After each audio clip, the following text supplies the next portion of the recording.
So hello student, welcome to I science. आज जो मैं आपके सामने सम लाया हूँ वो 2022 का chapter Newton laws of motion है और हम लोग इसको सॉल्व करेंगे फ्री बॉडी डायग्राम की मदद से एफबीडी। बड़ा इजी क्वेश्चन है, थोड़ा सा आपका एफबीडी का कांसेप्ट क्लियर होना चाहिए तो फिर ये सम में कुछ भी नहीं है। 4 मार्क का क्वेश्चन है 2022 का। चलिए देखते हैं क्या है question. In the diagram shown, ये आपके पास डायग्राम दिया गया है। The normal reaction force between 2 kg and 1 kg is क्या क्या है बता देता हूँ। एक इंक्लाइन प्लेन है, ये इनका इंक्लिनेशन 30 डिग्री है विद द हॉरिजॉन्टल।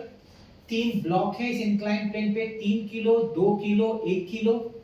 एक फोर्स ऊपर की तरफ है 60 न्यूटन का, एक फोर्स F2 नीचे की तरफ है 18 न्यूटन का।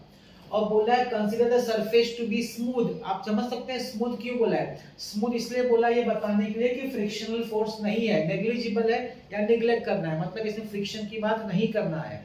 तो क्वेश्चन ये पूछा, अब हम जानते हैं आपने किया होगा कंबाइंड मासेस। जब मासेस एक दूसरे को कनेक्टेड रहते हैं तो जब फोर्स अप्लाई होता है तो हर मास दूसरे मास पे एक रिएक्शन फोर्स अप्लाई करता है कि नहीं। तो यहाँ पे क्या पूछा है, what is the normal reaction force between 2 kg and 1 kg। ये 2 किलो और 1 किलो के बीच में रिएक्शन फोर्स कितना है। इस सिस्टम जब मूव होगा तो रिएक्शन फोर्स 2 किलो और 1 किलो के बीच में जो कांटेक्ट पे है उसके कांटेक्ट में रिएक्शन फोर्स होगा। तो क्वेश्चन पूछा कितना होगा। क्वेश्चन स्टार्ट करने से पहले एक चीज मैं आपको बता देना चाहूंगा क्लियरिटी के साथ कि देखिए इसका रेजोल्यूशन आपको आना चाहिए। फिर भी मैं आपको बता देता हूँ, सपोज ये एंगल थीटा है, एक ब्लॉक है सपोज जिसका मास m है, ये एंगल थीटा इंक्लाइन प्लेन पे है ना। तो हम जानते हैं कि इसका जो वेट होता है वो mg वर्टिकली डाउनवर्ड्स होता है। फिर हम लोग को अगर इसमें रेजोल्यूशन करना पड़ेगा तो मैं अभी से आपको समझा देता हूँ ये रेजोल्यूशन के बारे में। तो इसको रिजॉल्व करना पड़ेगा, one along the incline plane and दूसरा उसको वर्टिकल कंपोनेंट। अब देखिए ये थीटा है, ये 90 है, ये 90 माइनस थीटा है, ये पूरा 90 है तो ये एंगल थीटा हो जाएगा। I hope you understood. वापस बताता हूँ, थीटा 90 तो ये 90 माइनस थीटा, ये जो ब्लैक में मैंने दिखा वो 90 है तो बचा हुआ थीटा इधर होगा। तो ये वाला कंपोनेंट जो होगा इसको लिखेंगे mg cos थीटा और यहाँ का कंपोनेंट लिखेंगे mg sin थीटा। मैंने आपको अलग से समझा दिया क्योंकि मैं यूज करने वाला, हमको यूज करना पड़ेगा सॉल्व करने के लिए, ठीक है। चलिए स्टार्ट करता हूं मैं। तो यहाँ पे अब ये इन्होंने स्पेसिफाई नहीं किया है कि सिस्टम नीचे की तरफ जा रहा है कि ऊपर की तरफ जा रहा है। देखते हुए कि 60 न्यूटन ऊपर की तरफ जा रहा है हम लोग अज्यूम करते हैं, अज्यूम, ऐसा कोई कंपल्सन नहीं है। Assume system of blocks moving upwards with an acceleration a। acceleration a से ऊपर की तरफ सपोज वो मूव हो रहा है। आप बोलेंगे सर अगर नीचे हो रहा हो तो ठीक है, अगर नीचे हो रहा होगा तो मुझे एक्सेलरेशन माइनस में आएगा तो हम लोग चेंज कर लेंगे, that is not an issue, ठीक ओके। अब ध्यान से देखिए, along the plane you have to take forces along the inclined plane, treating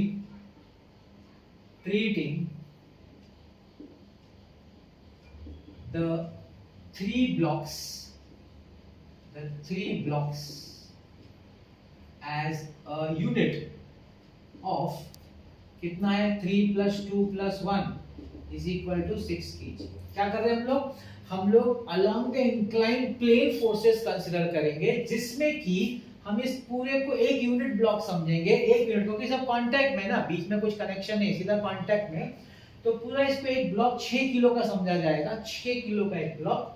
और उसके हिसाब से ये दो फोर्सेस हैं, एक 60 न्यूटन और एक 18 न्यूटन नीचे की तरफ, और नेट जो एक्सेलरेशन जो होगा ऊपर की तरफ में जो कंसीडर किया मोशन सिस्टम नेट जहां से पूरा सिस्टम मूव कर रहा है, ठीक है। तो इसको समझने के लिए अगर मैं आपके लिए एफबीडी बना दूं, इसका एफबीडी मैं आपको बना के दिखा रहा हूं, देखिए कैसा रहेगा एफबीडी। ये आपका 30 डिग्री है, मैंने पूरे सिस्टम को समझ लिया कि 6 किलो का सिस्टम है, मैंने पूरा 3 को 6 किलो कर दिया, ठीक। अब यहाँ पे ऊपर की तरफ है F1, नीचे की तरफ है F2। अब इस 6 किलो को इसके हिसाब से आपको रिजॉल्व करना पड़ेगा। तो जब आप रिजॉल्व करेंगे तो मैंने आपको बता दिया है कि अलोंग द प्लेन और उसको परपेंडिकुलर, ये वर्टिकली डाउनवर्ड्स होगा 6g। यहाँ पे मैंने आपको बोला 30, तो ये हो जाएगा 6g cos 30 और इस वाला हो जाएगा 6g sin 30। ठीक है, तो ये हमारा FBD है। तो अप्लाइंग द फोर्सेस और सॉल्विंग इट, तो इसका क्या हो जाएगा? देखिए अभी मैंने बोला अपवर्ड जा रहा है, तो अपवर्ड मतलब F1 ऊपर की तरफ है, F2 नीचे की तरफ है और 6g sin 30 भी नीचे की तरफ है। लेकिन सिंस हमने अज्यूम किया सिस्टम ऊपर की तरफ जा रहा है, तो हम कैसे लिखेंगे? F1 minus F2 minus 6g sin 30, है कि नहीं? इंक्लाइन ऊपर की तरफ एक ही फोर्स है F1, नीचे की तरफ F2 है, प्लस 6g sin 30 भी नीचे की तरफ है, is equal to ma is equal to 6a sorry 6 क्योंकि पूरा 6 है, it is equal to 6a। F1 कितना है हमारा? F1 है 60, F2 कितना है? F2 18 minus 6 into 10 into half is equal to 6a। 2 3 16 minus 18 is 42 minus 30 is equal to 6a, 12 is equal to 6a, 12 upon 6 is equal to a is equal to 2 meter per second square। Positive आया, हमारा assumption right था कि ये पूरा system ऊपर की तरफ shift हो रहा है, मूव हो रहा है विद एन एक्सेलरेशन। हमको आया 2 मीटर पर second square. That is not the question, लेकिन क्वेश्चन सॉल्व करने के लिए हमको इस सिस्टम का एक्सेलरेशन मालूम होना चाहिए, जो हमने ढूंढ लिया है। अब आगे बढ़ते हैं। अब क्या होगा? अब हमको जो क्वेश्चन पूछा है ध्यान से देखिए। अब मैं उसका बनाता हूं FBD ऑफ 1 kg। अब मैं 1 kg का आपके सामने FBD बना रहा हूं। ये 30 डिग्री है, ये आपका 1 kg है। 1 kg, इस पे कौन कौन से फोर्स एक्ट हो रहे हैं? नीचे की तरफ F2 एक्ट हो रहा है।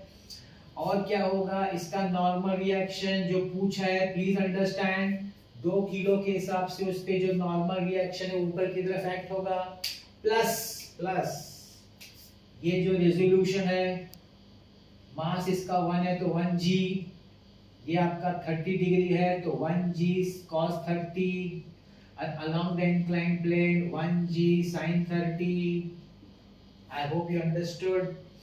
तो ऊपर की तरफ कौन है? नॉर्मल रिएक्शन है। नीचे की तरफ कौन है? F2 है और 1g sin 30 है, इज इक्वल टू, सिस्टम ऊपर की तरफ जा रहा है तो ध्यान दीजिए मैं लिख रहा हूं इसका इक्वेशन, n ऊपर की तरफ माइनस F2 नीचे की तरफ माइनस 1g sin 30 नीचे की तरफ इज इक्वल टू m, मास इधर 1 किलो क्योंकि FBD 1 किलो का बन रहा है, 1 into एक्सेलरेशन a जो हमने निकाला हुआ है। चलिए n माइनस F2 कितना है भाई? 18 minus 1 into g into half, g 10 है वो भी ले लेता हूं मैं, 10 into half is equal to acceleration 2 n minus 18 minus 5 is equal to 2, n minus 23 is equal to 2, n is equal to 25 Newton। The normal reaction between 2 kilo and 1 kilo is 25 Newton।